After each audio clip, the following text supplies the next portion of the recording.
Je suis donc Dr Robali Mousso. Je suis en charge de ces programmes. Je dis bien ces programmes, puisqu'en fait, le cycle undergradué communément appelé parcours licence est composé aujourd'hui, à l'état actuel, de sa progression de 3 programmes, de 3 pôles, on va dire.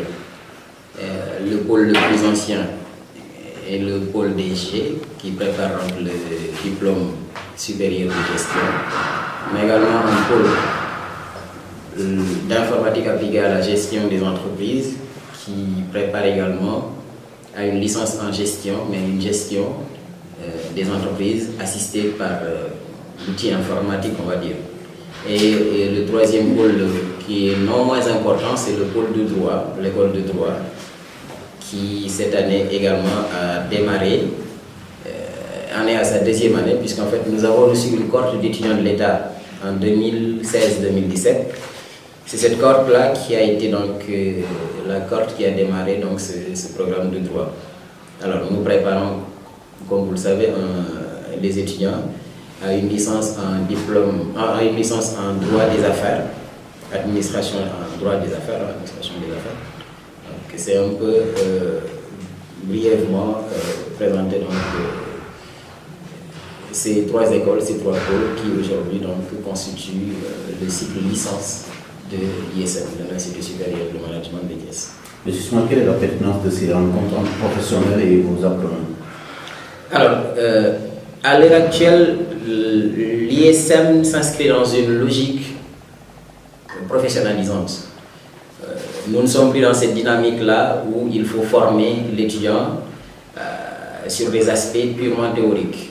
Évidemment, nous travaillons beaucoup sur des données théoriques, mais ces données théoriques se veulent aujourd'hui pratiques, pour ne pas dire praticables sur le terrain.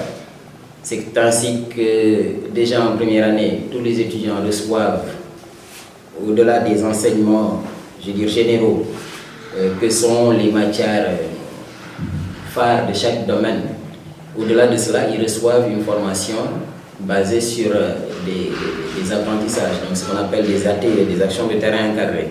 Les étudiants travaillent sur des thèmes qui sont en rapport avec les domaines professionnels pour lesquels ils aspirent à être formés.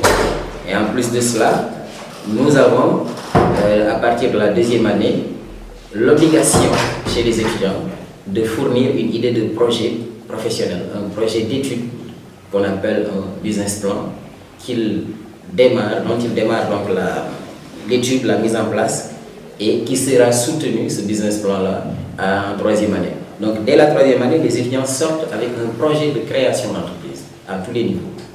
Donc le fait donc de les confronter au monde professionnel, à des professionnels, leur permet déjà de se forger une expérience solide, parce qu'au-delà des aspects théoriques que sont les cours qu'ils reçoivent ici, il leur faut également un partage d'expérience de la part des professionnels qui sont sur le terrain et qui ont engrangé un certain nombre d'expériences. Le recouvrement des créances, qu'est-ce qui a motivé au choix de ce thème? Alors c'est vrai que nous n'avions pas de fixation sur un thème en particulier. Nous avons lancé ces séries de conférences en se disant on ne cherchera pas à travailler sur les aspects théoriques. L'idée c'est de voir de façon ponctuelle, de façon concrète, qu'est-ce que les praticiens du droit peuvent nous apporter.